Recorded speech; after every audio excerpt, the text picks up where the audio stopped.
Y habíamos empezado con el modelo atómico de Thomson, en el cual hablaba este modelo, modelizaba al átomo de manera tal que sus cargas positivas y negativas estaban uniformemente distribuidas y que las cargas negativas, ¿sí?, estaban insertas en el mismo ámbito que las cargas positivas, ¿sí?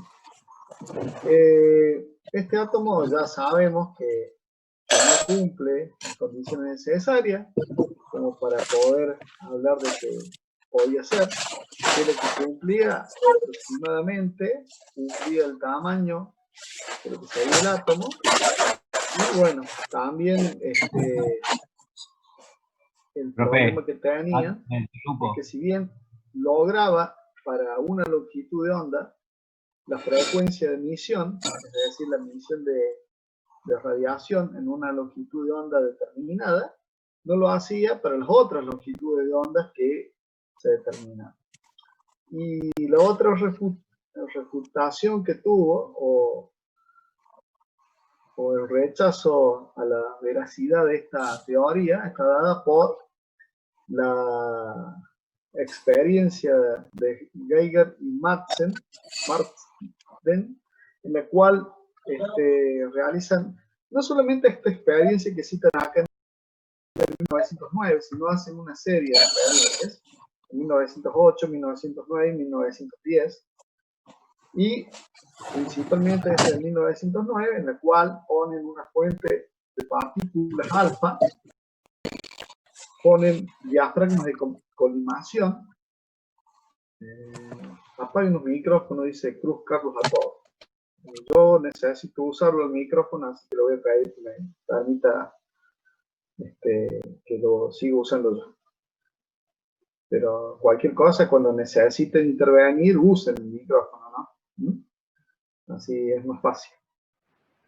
Tiene, a diferencia de lo que sería un efecto de luz visible, tiene que la luz visible usa lentes colimadoras.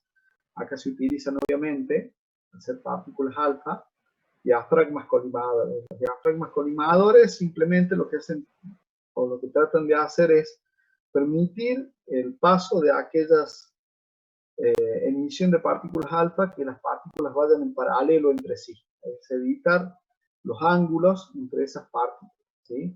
Eso, diafragma de colimación.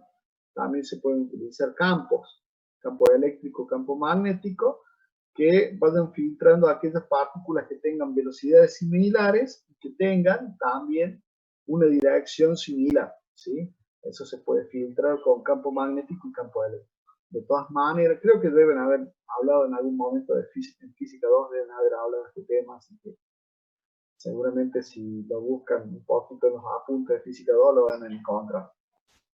En esto tiene un pequeño problema, porque de acuerdo a la predicción del modelo, ¿sí?, se esperaban ángulos de desviación pequeños, y aquellos ángulos que estén en una cierta incertidumbre. Por eso acá en el gráfico me muestran los esperados y un pequeño delta de ángulo, que sería un más menos de ese ángulo esperado, estarían aquellos que por rebotes sucesivos, si bien la lámina es delgada, puede pasar que reboten contra un átomo y después contra otro, y tengamos una pequeña zona, digamos así, gris, en la cual tengamos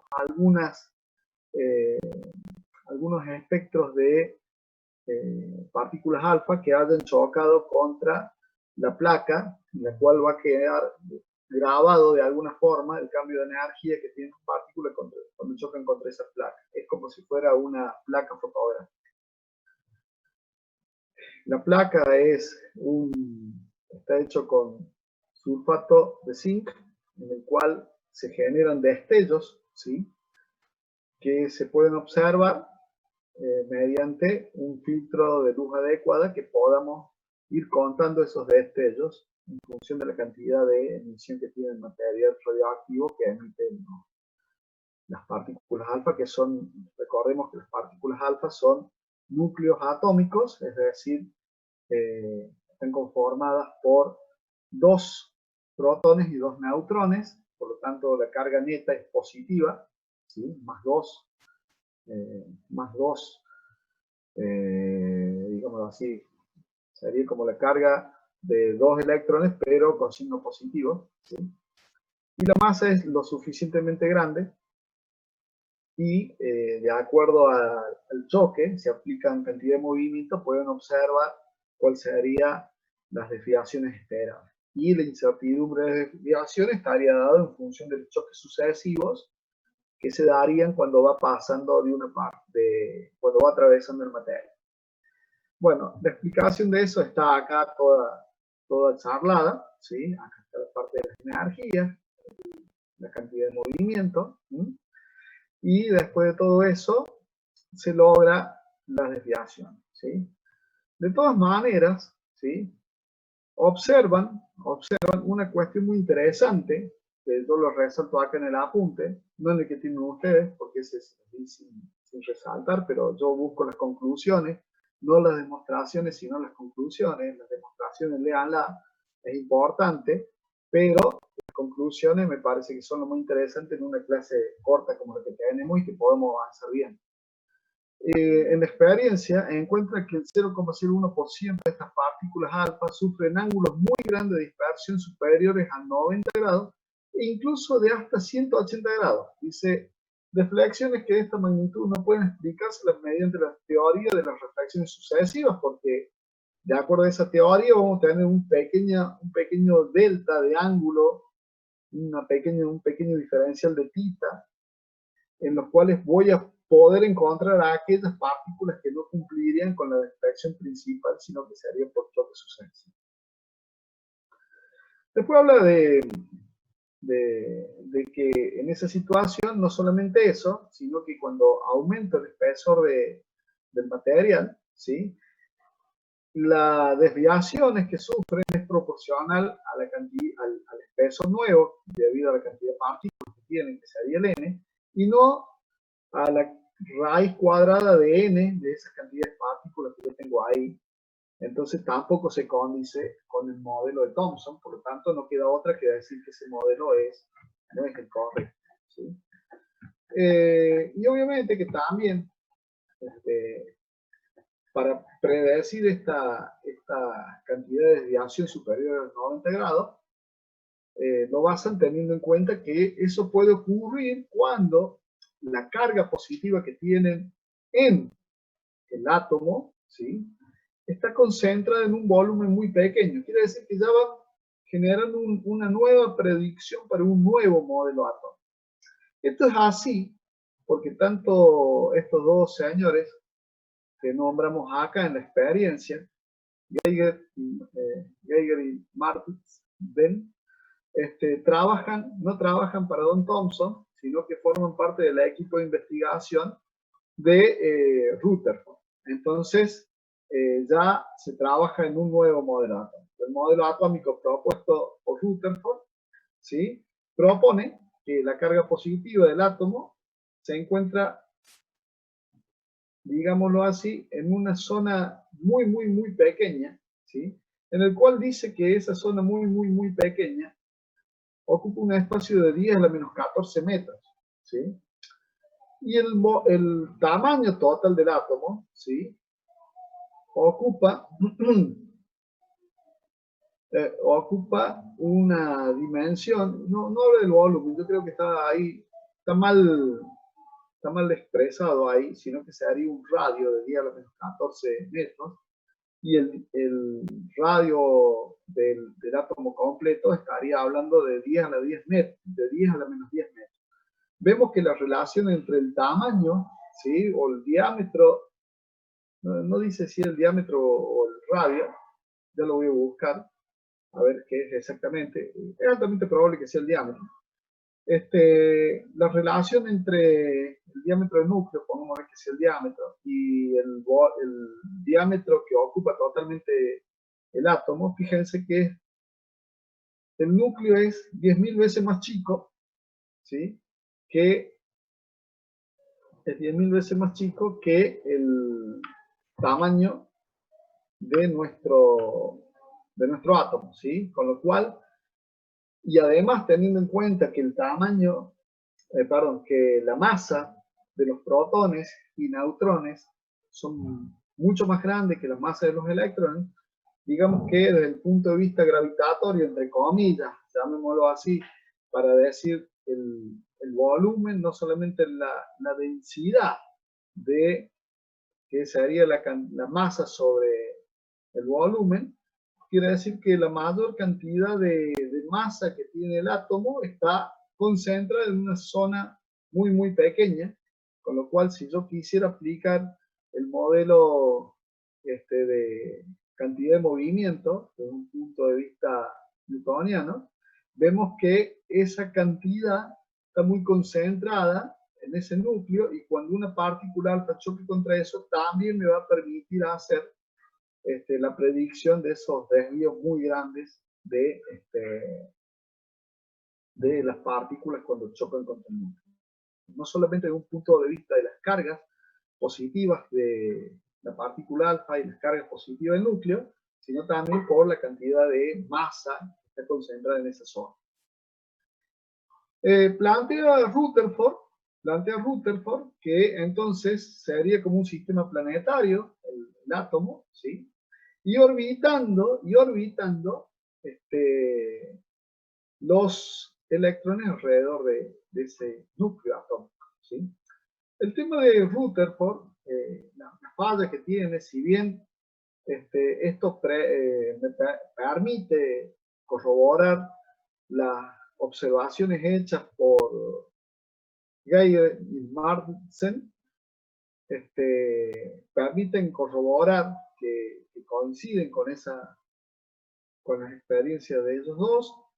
Este modelo está planteado, ¿sí?, desde un punto de vista de una cuestión newtoniana y rozan a la parte del campo eléctrico, campo magnético, ¿sí?, a la zona, digámoslo así, de lo que sería lo que vieron en física 2, lo usan solamente para justificar la fuerza que mantiene girando al electrón alrededor del núcleo. Estoy medio trabado, ¿sí? Estoy medio Maradona ahora, así que bueno, sepan disculpar.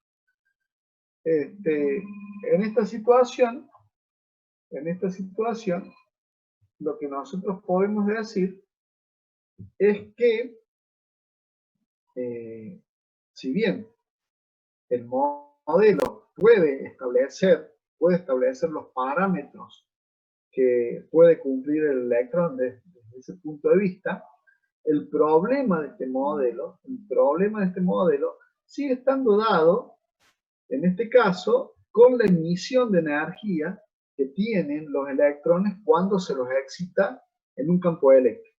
Entonces, en esa situación, si bien cumple con la expectativa de las experiencias de laboratorio y no está muy errado el modelo, no cumple con la expectativa de la emisión, ¿sí? Entonces, puede cumplir con el tamaño, puede cumplir con todas las otras cosas, pero el problema es cuando emite energía y, si bien logra justificar una de las emisiones de energía, debido a que cuando trata de justificar esa emisión de energía, lo hace teniendo en cuenta la mecánica ondulatoria, es decir, si fuera una emisión de una onda, ¿sí?, entonces modeliza a la órbita de nuestro electrón, lo modeliza como una órbita, pero a su vez con características de que ese electrón está oscilando, ya que como va a emitir su energía como una emisión de radiación luminosa, porque digamos teniendo en cuenta que esto estaba hecho solamente para el espectro visible, y ya vamos a ver por qué aclaro lo de solamente para el espectro visible, esto estaba muy, muy relacionado con que lograba, con una de las oscilaciones que tenía, y en función del radio y de otras consideraciones que tiene el apunte, lograba el valor de la emisión espectral. El problema es que para poder realizar esta característica de emisión espectral, él consideraba que lo estaba haciendo con una emisión continua. Entonces, la emisión continua de energía tiene que ser a expensas de algo. Entonces, ¿a expensas de qué? Y en realidad no le quedaba otra que decir que lo hacía en función de la energía cinética que tenía su electrón. Entonces, como lo hacía a expensas de la energía cinética que tenía el electrón, entonces el electrón iba a ir decayendo en su velocidad y debido a la situación de que el electrón tiene carga negativa y el núcleo tiene carga positiva, va a ir decreciendo su velocidad y continuamente se va a ir acercando más al núcleo y en función de eso el átomo, el, el electrón en la órbita, duraría alrededor de 10 a la menos 10 segundos hasta que cae, ¿sí? Al núcleo, ¿sí? Entonces, que el átomo fuese estable, el modelo Rutherford no podía dar una explicación del espectro visible, ¿sí? Entonces, la fuente luminosa elemental, una partícula que ejecuta oscilaciones, él considera que esta emisión la hacía de esta manera, como estamos charlando nosotros, de hacerlo con una órbita como la que tienen los planetas alrededor del Sol, y ese tipo de órbita es una órbita elíptica. Entonces, al ser una órbita elíptica, dice, perfecto, en esta situación yo puedo desarrollarlo por serie de Fourier. ¿Qué quiere decir que lo desarrolle por serie de Fourier? Entonces, como vas a tener ahí que vos a la órbita elíptica le podés desarrollar a través de la serie Fourier, lo desarrollas en senos y cosenos, ¿sí? Y como la órbita esa la va a hacer en cuadratura, ¿qué quiere decir esto? La va a descomponer en dos direcciones, en X y en Y, una desarrolla en cosenos, la otra desarrolla en senos, y con esta situación, él dice, perfecto, ahí puedo explicar que las próximas emisiones que va a tener van a ser múltiplos de omega, ¿sí? Quiere decir de la frecuencia de oscilación que yo voy a tener, ¿sí?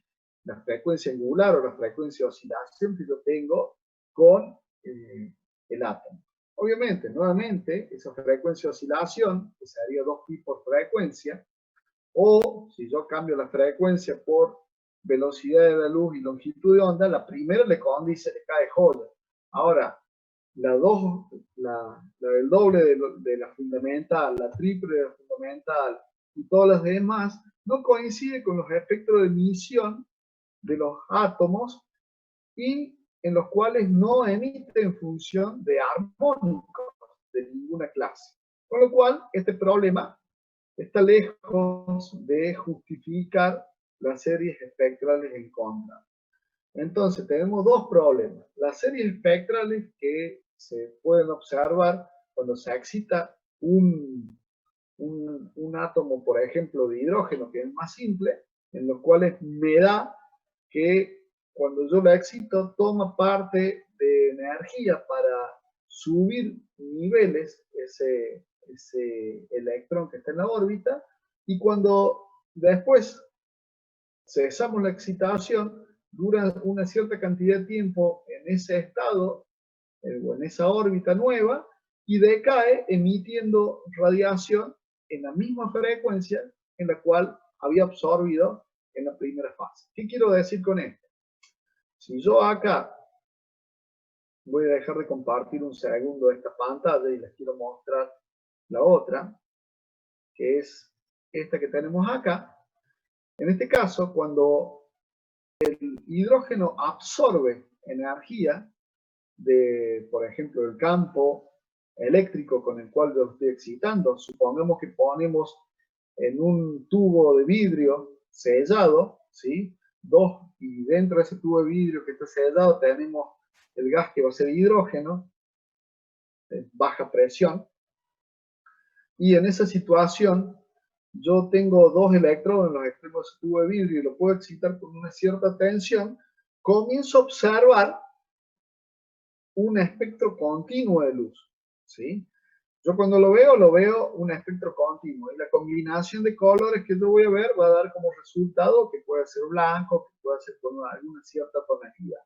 El tema sería que si yo pongo en esta situación un prisma y en alguna parte puedo recoger las luces, ¿sí? O el espectro que me da el prisma, ¿sí?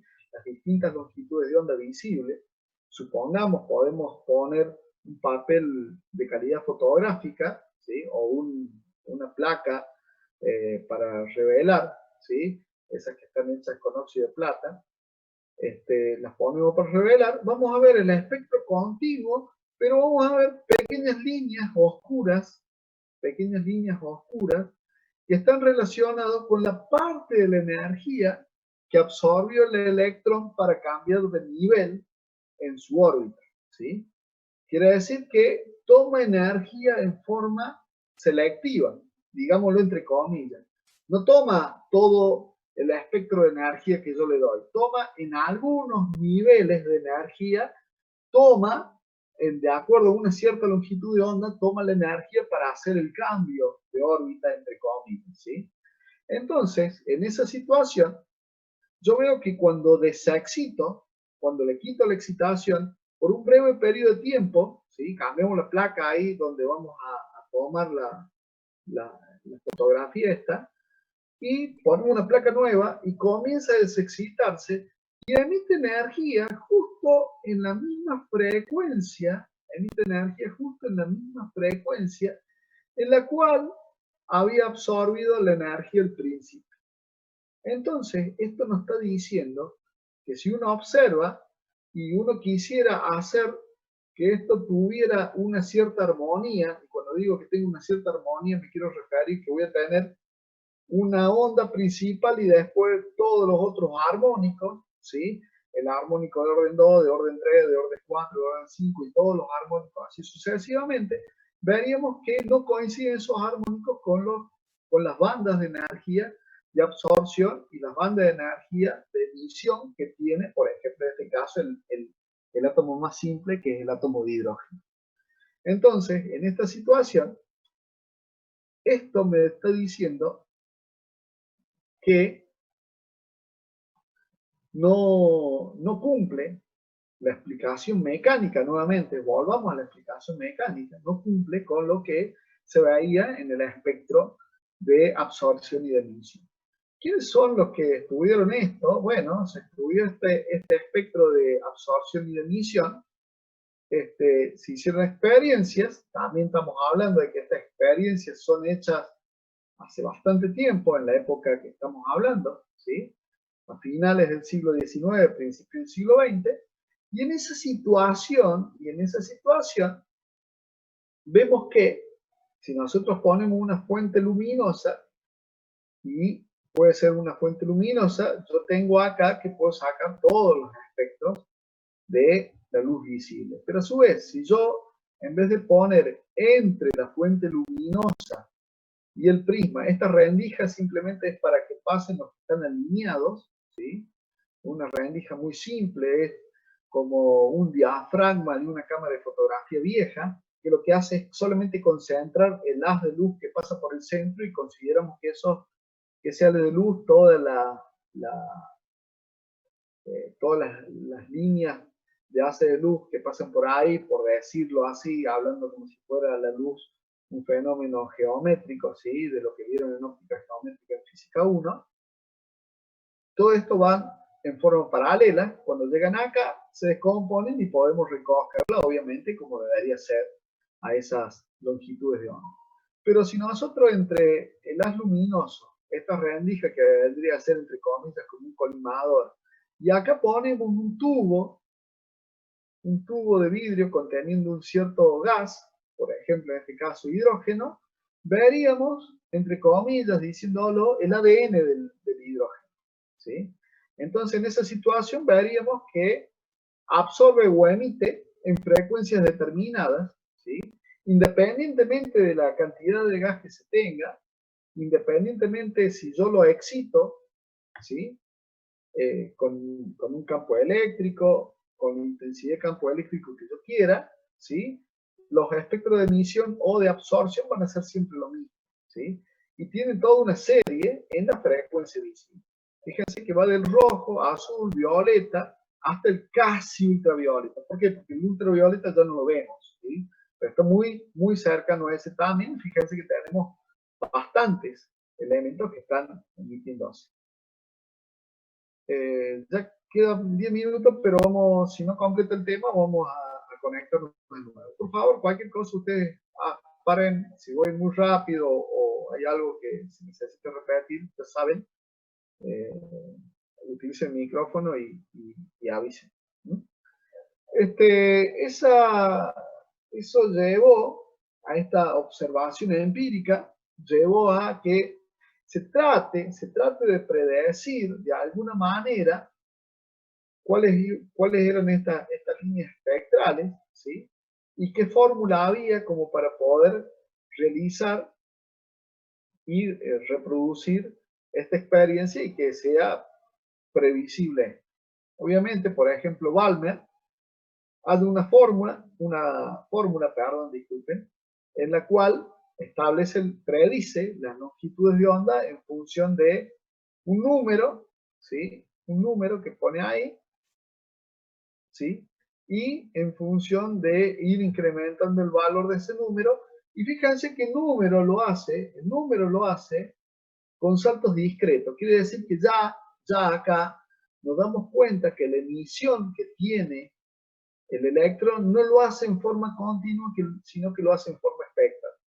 Quiere decir que Balmer, si hablamos así, escucha la campana, pero no sabe muy bien dónde queda la iglesia, pero más o menos puede llegar tanteando hasta el resultado final. Entonces, en esa situación, logra una predicción con una precisión del 0,1%. Dice que este resultado inició búsqueda de fórmulas empíricas, el que más o menos llegó a un resultado final, obviamente también con prueba y error, ¿sí? Fue Rydberg, en el cual Don Rydberg lo hace, ¿sí? Logra un número de onda, que sería 1 sobre lambda, en el cual él lo que dice es que logra establecer esta ecuación en forma empírica. Esta ecuación de acá, ¿sí? Entonces, la RH que obtuvo es la constante de Rydberg. La H es por el hidrógeno, ¿sí? Esa es válida para el hidrógeno. Y con eso obtuvo una gran precisión en la predicción de estos elementos. No solamente eso, sino que tal como la planteó él, establece las distintas series espectrales, pero no solamente eso. Como tenemos las series que son en el campo casi ultravioleta y visible, y el primero que la predijo con cierta precisión fue Balmer, quiere decir que esa serie que va entre la cuasi ultravioleta y la visible se denomina la serie Lima. Pero muchos científicos la serie de Balmer, pero muchos científicos utilizan esta misma fórmula y predicen que tendría que haber en la zona no visible, tendría que haber, del espectro no visible para el ser humano, tendría que haber también series, y a medida que se fueron probando, tomaron el nombre de los científicos que las fueron probando. Entonces tenemos la serie Lima, que está en la zona ultravioleta, la serie de Paschen, de Brackett, ¿sí? Y de Funk. Todos estos científicos utilizan la misma fórmula empírica de Rydberg, ¿sí? Pero no logran establecerlo en forma teórica y llegar a un valor en el cual me permita predecir, no solamente en forma empírica, sino que lo hagamos prediciendo en forma de generar un modelo atómico que me permite analizar cada átomo y no solamente ir cambiando la constante, porque por ejemplo, en este caso, si yo cambio la constante de Rydberg del hidrógeno y lo hago con otros elementos, sean por ejemplo en el caso de los alcalinos, esta constante cambia la constante, pero también cambia los elementos que están dentro de la fórmula, que en este caso tiene esta característica y en este caso tiene una característica un poco diferente. A y B son constantes, M es un entero que depende de la serie, ¿sí? En el hidrógeno las series eran Lyman, Balmer, Paschen, Brackett y Fund, y entonces de un elemento distinto cambia la constante de Rydberg, pero a su vez tiene dos valores, dos constantes nuevas que se hacen obviamente de manera empírica, y tienen dos valores M, M y N, perdón. Uno es un número entero que depende de la serie, y N es un número variado. Obviamente que todos estos números también están con características de un número entero, con lo cual ya se acercan cada vez más a un modelo atómico, porque este salto de un número entero me está diciendo que no es solamente el hidrógeno que tiene estos saltos discretos, sino que hay otros átomos, cuando se hace con otros elementos, que también me dan un salto discreto. Obviamente que todo esto se hizo con átomos de gases, porque cuando se hace con elementos que son sólidos, el espectro de emisión cambia totalmente y en algunos casos tenemos una emisión continua. Este tipo de cosas, ¿sí? Genera que tengamos un científico como Bohr, en el cual él plantea una nueva teoría que concordaba, como dice aquel apunte, perdón por leerlo, pero para que ustedes lo vayan viendo, hace converger en esa nueva teoría, converge en ese átomo de Bohr dos cosas. Primero y principal, la nueva parte teórica de la mecánica cuántica que empieza a jugar acá, empieza a jugar la mecánica cuántica. Entonces en esa situación lo mete a la mecánica cuántica. Después dice que también concilia con la física clásica para que le funcione su modelo. Entonces le agrega a lo que los otros habían desarrollado, le agrega mecánica cuántica y un poco de la física clásica. Pero acá viene la parte interesante, porque el modelo atómico de Bohr tiene la siguiente característica principal. Está basado en 4 postulados, ¿sí? El primero dice un sistema atómico posee cierto número de estados y denomina estados estacionarios en los cuales no se produce ninguna emisión de radiación, ¿sí? Entonces, ahí hace coincidir su modelo atómico con lo que se vio empíricamente, ¿sí? Tanto Balmer como los otros, como Rydberg y el resto de los científicos habían visto que hay una emisión discreta y no una emisión continua. Entonces, dice que si hay emisiones que son discretas, entre niveles de emisión discreta y discreta, necesariamente hay momentos en que el átomo no hace nada. Es un estado estable, ¿sí?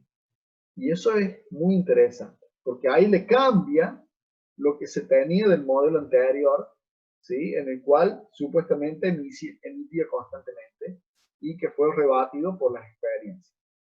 El segundo, ¿sí? Les habla a ustedes de lo siguiente. Dice, el equilibrio dinámico de los sistemas en los estados estacionarios está regido por las leyes de la mecánica clásica, aunque estas leyes no son aplicables cuando se trata de transiciones entre estados estacionarios. Entonces él dice, ay, bueno, sigamos hablando de que el átomo se considera como un sistema solar, pero en este sistema solar que nosotros estamos viendo, solamente es válido cuando el estado es estacionario, no cuando el estado es de una excitación o una transición energética. Nos queda menos de un minuto, yo les voy a pedir que después nos reconectemos para terminar de ver el tema, así que yo cuando se corte esto voy a seguir, les voy a dar 5 minutos para que tomen aire, ¿sí? Vayan a cargar agua al termo de mate y seguimos.